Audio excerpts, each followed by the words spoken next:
বসুন্ধরা গ্রুপের এমডি সাইম সোবহান আনভীর সহ পরিবারের ৩ সদস্যের নামে যুক্তরাজ্য ও সংযুক্ত আরব আমিরাতে থাকা সম্পদ জব্দের নির্দেশ দিয়েছেন আদালত। দুর্নীতি দমন কমিশনের আবেদনের পরিপ্রেক্ষিতে ঢাকা মহানগর জ্যেষ্ঠ বিশেষ জজ মোহাম্মদ জাকির হোসেন গালিব এই আদেশ দেন।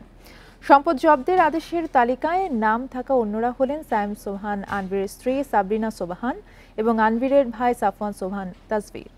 এর আগে বসুন্ধরা গ্রুপের চেয়ারম্যান আহমেদ আকবর সোবহান সহ পরিবারের ৮ সদস্যের বিদেশে থাকা স্থাবর অস্থাবর সম্পদ জব্দ এবং ব্যাংক হিসাব অবরুদ্ধ করার আদেশ দিয়েছিলেন আদালত।